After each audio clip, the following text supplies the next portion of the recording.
হয় বড় একটা দায়িত্ব পেয়েছেন এবং আপনি দায়িত্ব পাওয়ার পর জাতীয় দলের সাবেক যে কোচিংটা আপনার সমালোচনা করেন, তো সব মিলে একটা বড় চাপ বাংলাদেশের ব্যাটিং ব্যর্থতা, এই চাপটাকে নিয়ে কীভাবে কাজ করবে, চাপটা সামলাতে পারবেন? আমি দেখেন, যার যার ব্যক্তিগত মতামত দিতেই পারে, এটা নিয়ে আমার কোনো বলার কিছু নাই। কারণ তার সাথে সে আমার আন্ডারই খেলেছেন, আমি যখন ক্যাপ্টেন ছিলাম, এবং সে মানুষ হিসাবে ভালো, এটা আমি জানি। ওইটা বিষয় নিয়ে আমার কোনো বলার কিছু নাই।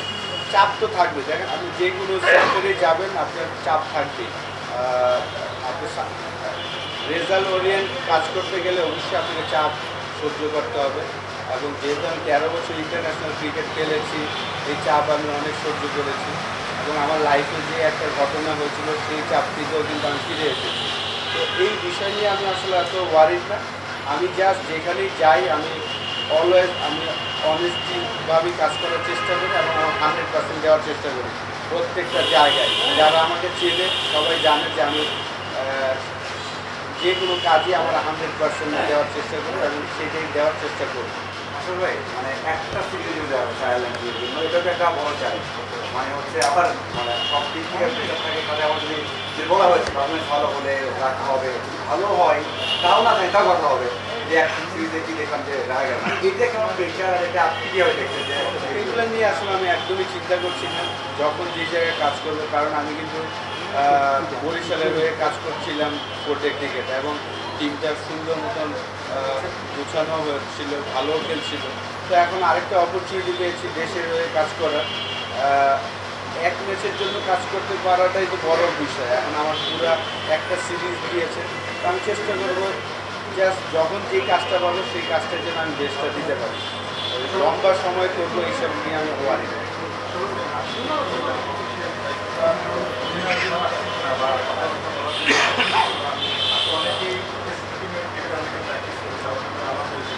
আরেকটা বিষয় হচ্ছে সিলেটে আমরা লাস্ট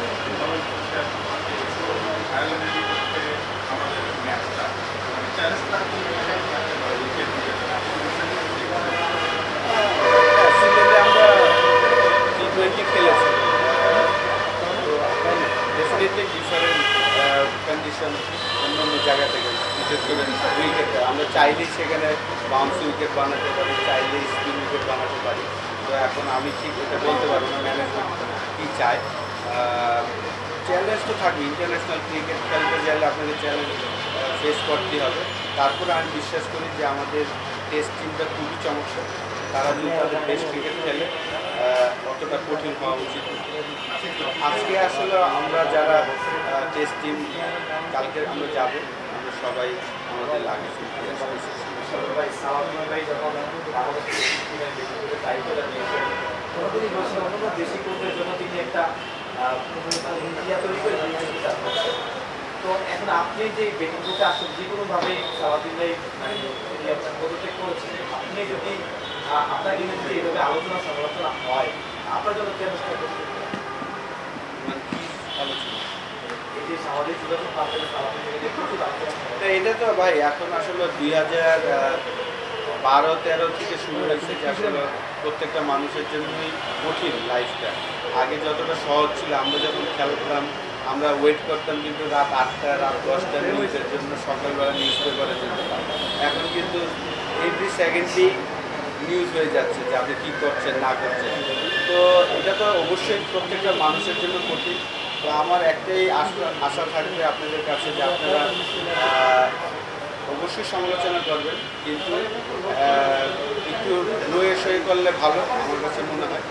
কারণ সবাই চায় বেস্টটা দিতে, তো সেই জায়গা এই সমালোচনাটা হবে, এটা আমি জানি, এটা স্বাভাবিক, এটাই লাইফ। আপনি ভালো করলে আপনাকে আকাশে উঠাবে, খারাপ করলে নিচে নামাবে, এটাই লাইফ।